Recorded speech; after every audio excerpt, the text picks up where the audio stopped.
Good morning students, आप सभी का स्वागत है DKP एकेडमी में। मैं दीपक कुमार आप सभी का स्वागत करता हूं।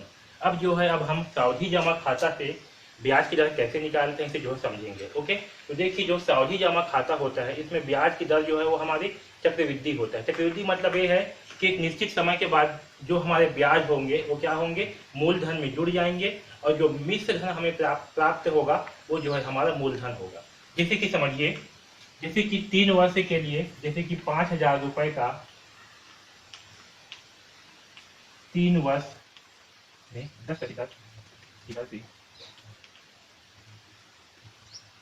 चक्रवृद्धि ब्याज। तो देखिए समझिए, जैसे कि क्या है 5,000 रुपए का 3 वर्ष के लिए 10% की दर से क्या है चक्रवृद्धि ब्याज याद करनी है। तो चक्रवृद्धि ब्याज में क्या होगा, जैसे कि 5,000 रुपए है, ठीक है, तो 5,000 रुपए का 10% वार्षिक ब्याज की दर से एक वर्ष में इसका ब्याज क्या होगा, तो एक वर्ष में जो है 5,000 का 10% की दर से होगा 500 रुपए। कितना होगा, 500 रुपए होगा एक वर्ष में। ओके, ठीक है, तो ये 500 रुपए क्या होगा, ये जो एक वर्ष के बाद जो है इस 5,000 में जुड़ जाएगा। ठीक है, तो जब एक वर्ष के बाद 5,000 में जुड़ जाएगा तो दूसरे वर्ष में कितना हो जाएगा, इस जो आपका मूलधन है ये जो है आपका 5500 हो जाएगा, क्योंकि इसमें ब्याज क्या हुआ, इसमें ब्याज जो है जुड़ गया है, इसलिए क्या हो गया जो है 5500 रुपए हो जाएगा दूसरे वर्ष में इसका मूलधन। ओके, फिर दूसरे वर्ष में जो 5500 रुपए तो मूलधन है इसका ब्याज क्या होगा, तो इसका ब्याज होगा 550 रुपए। तो तीसरे वर्ष में क्या होगा, इसमें जो है 550 रुपए फिर जुड़ जाएगा, तो 0 5 5 पर 10 हाथी लेके हो जाएगा 6,050 रुपए। तो तीसरे वर्ष में क्या होगा, 6,050 रुपए जो है इसका मूलधन हो जाएगा। तो चक्रवृद्धि ब्याज में क्या होता है, जो मूलधन होते हैं उसमें ब्याज जो है जुड़ते जाते हैं और इस मूलधन का जो है हमें ब्याज मिलते जाता है। ओके, तो इस प्रकार के जो ब्याज की दर होती है इसे हम चक्रवृद्धि ब्याज कहते हैं। ओके, आए समझ में इतना। तो जो सावधि जमा खाता होता है इसमें हमारे ब्याज की दर जो है वो चक्रवृद्धि ब्याज होती है, यानी कि जब ब्याज बढ़ते जाएगा तो जो है अपने मूलधन में जुड़ते जाएगा। ओके, और हमें जो है फिर उसका ब्याज मिलेगा। तो इसके लिए फार्मूला क्या होगा, तो इसके लिए फार्मूला होगा A बराबर P इंटू 1 प्लस R बटे 100 की घात n। ओके, जहां पास A क्या है, A जो है हमारा मिश्र धन है, R जो है हमारा ब्याज की दर है और P जो है हमारा मूलधन है और n जो है हमारा समय है। ओके, तो इस फार्मूले को भी आपको याद रखना है। ये फार्मूले के बगैर आप सावधि जमा खाता वाले प्रश्नों को नहीं बना पाएंगे। ठीक है, तो ये फार्मूला को याद करके रखिए। A बराबर क्या होगा, P इंटू 1 प्लस R बटे 100 की घात n। ठीक है, ये बहुत ही इंपॉर्टेंट फार्मूला है। अब चलिए इस सावधि जमा खाता से संबंधित एक प्रश्न को हल करते हैं। तो देखिए प्रश्न क्या दिया है, निखिल ग्रामीण बैंक में एक वर्ष 6 माह के लिए 10,000 रुपए सावधि जमा खाते में जमा करता है। यदि ब्याज की दर 8% वार्षिक है तथा उसका संयोजन अर्धवार्षिक हो। संयोजन का मतलब क्या है कि जो ब्याज है वो आपका 6 माह में जुड़ेगा। कितने माह में जुड़ेगा, 6 माह में जुड़ेगा। ओके, उसे बोलेंगे कि उसका संयोजन क्या है, अर्धवार्षिक, यानी कि 6 माह में क्या होगा, ब्याज जो है उसके मूलधन में जुड़ जाएगा, है ना। तो निखिल के सावधि जमा खाते में जमा राशि का परिपक्वता ज्ञात कीजिए। ओके, देखिए हमें क्या बोला गया प्रश्न में कि जो निखिल है उसने क्या किया, 10,000 रुपए उसने क्या किया, सावधि जमा खाते में जमा किया। ब्याज की दर हमें 8% वार्षिक दिया हुआ है और उसका संयोजन अर्धवार्षिक है। ओके, उसका संयोजन क्या है, अर्धवार्षिक, और वो जो है कितने समय के लिए जमा किया है, तो एक वर्ष से 6 माह के लिए जमा किया है। ओके, तो एक वर्ष से 6 माह के बाद उसके खाते में कितने रुपए होगा वो हमें ज्ञात करनी है। ओके, तो चलिए इसे जो है हल करते हैं। तो देखिए इसमें हमें मूलधन क्या दिया हुआ है, मूलधन यानी कि जो राशि वो जमा किया है वो क्या होगा, उसका मूलधन। ओके, तो कितना राशि को जो है जमा किया है, तो जमा किया है 10,000 रुपए को। कितना जमा किया, 10,000 रुपए को। तो इसका मूलधन क्या होगा, तो इसका मूलधन होगा 10,000 रुपए। ठीक, अब देखिए ब्याज की दर क्या दिया है, तो दर जो है हमें कितना दिया हुआ है, 8% दिया हुआ है। दर क्या दिया है, 8%।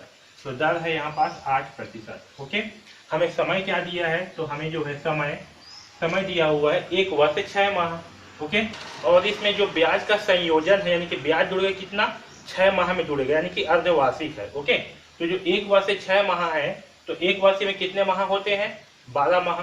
तो एक वर्ष में कितने 6 माह ही होंगे, तो एक वर्ष में 2 6 माह ही होंगे। ठीक है, तो एक वर्ष में कितने 6 माह होंगे, 2 छमाही और ये आपका 1 छमाही। ठीक है, 1 छमाही कितने हो गए, कुल मिलाकर के 3 छमाही हो गए। कितने छमाही, 3 छमाही। ओके, हमने यहाँ पर छमाही इसलिए निकाला है क्योंकि इसमें क्या बोला है, जो ब्याज का संयोजन है वो क्या है, 6 माही है, अर्धवार्षिक है, इसलिए हमें क्या करना पड़ा, इसे जो है वर्ष को 6 माह में बदलना पड़ा, है ना। तो एक वर्ष में कितने 6 माह, 2 6 माह, क्योंकि 2 6 माह, और ऑलरेडी यहाँ पर एक 6 माह दिया हुआ है, तो यहाँ पर एक 6 माह, तो 2 6 माह और एक 6 माह कितने हो जाएंगे, यहाँ 6 माह है, एक 6 माह। ओके, तो 2 6 माह और एक 6 माह कितने होंगे, कुल 3 6 माह, यानी कि समय क्या होगा, 3 6 माह ही होगा। आया समझ में। अब देखिए जो सावधि जमा खाता होती है, इसके लिए फार्मूला क्या होता है, इसके लिए फार्मूला होता है ए बराबर P इंटू 1 प्लस R बटे 100 की पावर n। ओके, जहां पास ए क्या है, ए जो है हमारा मिश्र धन होगा, यानी कि हमारे जो हमारा मूलधन होगा उसमें जो ब्याज होगा वो जो जुड़ेगा वो होगा हमारा मिश्र धन। ओके, और पी का मान क्या होगा, तो पी जो है हमारा मूलधन होगा, यानी कि 10,000। तो इन सारे मानों को जो है इसमें रख देते हैं। तो देखिए पी का मान कितना होगा, 10,000 रुपए, 1 प्लस आर, आर का मान क्या है, दर, दर कितना है 8% बटे 100। ओके, और समय क्या है, तो समय एन का मान क्या होगा, हमारे समय का मान 3 6 माह यानी कि 3, यहाँ पर लिख देंगे 3। ओके, अब इसे हल करते हैं तो क्या होगा, ये 10,000 1 प्लस 8 बटे 100। अब देखिए इस एक के नीचे कुछ नहीं है, मतलब क्या है, एक है। ओके, अब यहाँ पर देखिए ये जो समय है ये क्या है, 6 माही में है। ओके, लेकिन जो दर है, हमें दर को देखिए, दर क्या दिया है, ब्याज की दर 8% प्रति वर्ष है। ओके, तो जब दर कितना दिया है, दर जो है प्रति वर्ष है और समय जो है 6 माह है, तो हमें यहाँ पर दर को भी 6 माह में लाना पड़ेगा। ओके, हम क्या करेंगे, दर को भी हम 6 माह में लेकर के आएंगे, और दर को 6 माह में लाने के लिए क्या करेंगे, हम दर को 2 से भाग करेंगे। ओके, जब ब्याज की दर क्या है, 6 माही है, तो हमें दर को क्या करना पड़ेगा, 6 माही करना पड़ेगा। तो क्या करेंगे, हम इसे 8 को 2 से भाग करेंगे, तो हमें क्या प्राप्त होगा, 4%। तो ये 4% क्या होगा, 4% जो है 6 माही ब्याज होगा। ओके, अब देखिए जो मिश्र धन होता है, जो आपका सावधि जमा खाता होता है, इसके लिए ब्याज का फार्मूला क्या होगा, ए बराबर, तो सावधि जमा खाता के लिए मिश्र धन का फार्मूला होता है P इंटू 1 प्लस R बटे 100 की घात n।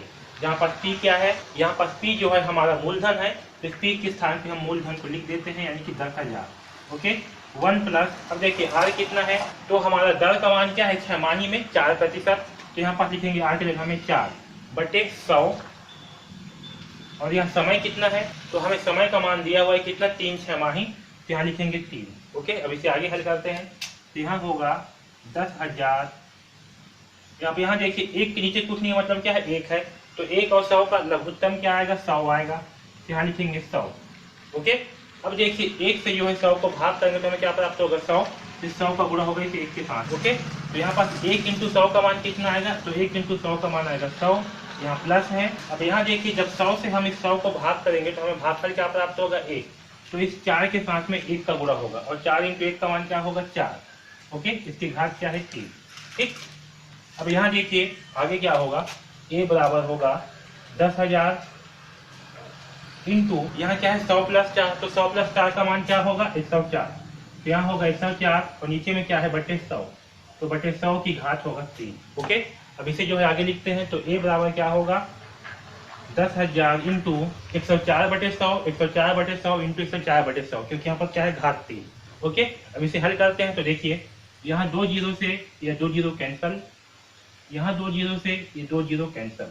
ओके, अब ऊपर में क्या बच गया, 104 इंटू 104 इंटू 104 बटे 100। ओके, तो चलिए इसे जो है आपस में गुणा कर लेते हैं, तो क्या मिलेगा, देखिए 104 इंटू 104, इसे हम सिंप्लीफाई भी कर सकते हैं। ओके, तो चलिए इसे जो है हम सिंप्लीफाई कर लेते हैं। ओके, तो देखिए 4 से जो है 100 को भाग करने पर कितना आएगा, 25, 25 चौक होता है 100, 4 25 हम 100, और 104 को अगर 25 से करेंगे भाग तो हमें क्या प्राप्त होगा, यहाँ पर अगर हम 104 को जो है 4 से करेंगे भाग तो हमें क्या प्राप्त होगा, 4 दूनी 8, 2 बचेगा, तो हो गया 24, 4 छक्का 24, तो हमें प्राप्त होगा 26, तो क्या होगा 26 बटे 25 इंटू 104 इंटू 104 प्राप्त होगा। ओके, यहाँ पास होगा 26 इंटू 104 इंटू 104 बटे 25। ओके, तो चलिए इन सब को जो है आपस में मल्टीप्लाई कर देते हैं, तो 104 इंटू 104 का मान क्या होगा, देखिए 4 चौक 16 की 6, हाथी लाएगा 1, 4 शून्य 0 1, 4 एकम 4, तो 0 आएगा, 0 0 0। ओके, अब यहाँ से 1 चौके 4, 1 शून्य 0, 1 एकम 1, फिर आएगा 6 1 4 4 8 0 1। ओके, इसका गुणा करते हैं 26 के साथ में, तो ये होगा 6 छक्का 36 की 6, हासिल आएगा 3, 6 एकम 6, 6 और 3 होगा 9, 6 8 6 अट्ठे होता है 48, 48 की 8, हाथी लाएगा 4, ओके। 6 शून्यम शून्य, ये 4, 6 एकम 6, ठीक है। अब 2 छक्का 12 की 2, हाथी लाएगा 1, 2 एकम 2 और 1 3, 2 अट्ठे 16 की 6, 6 हाथी लाएगा 1, 2 शून्यम शून्य तो आएगा 1 और 2 एकम 2, ओके। इसे जोड़ने पर कितना आएगा, जैसे मैं यहाँ लिख रहा हूँ तो 6, 9 और 2 11 की 1, हाथी लाएगा 1, 8 और 1 9, 9 और 3 होगा 12 की 2, हाथी लाएगा 1, 6 और 4 10 और 1 11 की 1, हाथी लाएगा 1, 6 1 7 और 1 8 और ये 2, तो आएगा 28,000 2,81,216, ठीक है। तो हमें प्राप्त होगा 2,81,216 बटे 25 है, यानी कि इसे जो है 25 से भाग कर देते हैं, ओके। तो चलिए इसे जो है इसे भाग करते हैं, तो देखिए क्या प्राप्त होगा, 25 से कम 25, ओके। घटाएंगे तो यहाँ से मिलेगा 3, इस एक को यहाँ उतारेंगे, हो गया 21, 25 के कम 25, इस 11 में घटाएंगे 5 को तो मिलेगा 6, ओके। अब इस 2 को यहाँ उतारेंगे, ठीक। 25 दूनी होगा 50, 25 दूनी क्या होगा 50, यहाँ घटाएंगे तो 2 बचा, यहाँ 1 क्या बचा 12, अब इस 1 को यहाँ उतारेंगे तो हमें क्या मिलेगा 121, 25 दूनी 50, 25 चौक होता है 100, यहाँ से जो है 100 घटाएंगे तो क्या मिलेगा हमें 21 मिलेगा, ठीक है। 1 से 1 कट गया। अब उतारेंगे इस 6 को तो कितना हो गया 216, तो देखिए 25 चौक 100, 25 अट्ठे 200, 25 अट्ठे क्या होता है 200, तो ये हो जाएगा 200, घटाएंगे यहाँ पास तो मुझे बचेगा 16। अब यहाँ पास लगाएंगे दशमलव तो 25, तो यहाँ पास क्या हो जाएगा 0 आ जाएगा, 25 चौक 100, 25 पंच 125 और 25 छक्के होता है 150, तो यहाँ पास आ गया 150, यहाँ घटाएंगे तो बचेगा 10, क्योंकि यहाँ पास दशमलव लगा हुआ है इसलिए क्या हो जाएगा ये 100 और 25 चौक होगा 100, ठीक। तो हमें क्या प्राप्त हुआ, हमें प्राप्त हुआ 11,248.64, ठीक है। तो ये क्या होगा, ये जो है हमारा मिश्र धन होगा, यानी कि ए का मान, ठीक है।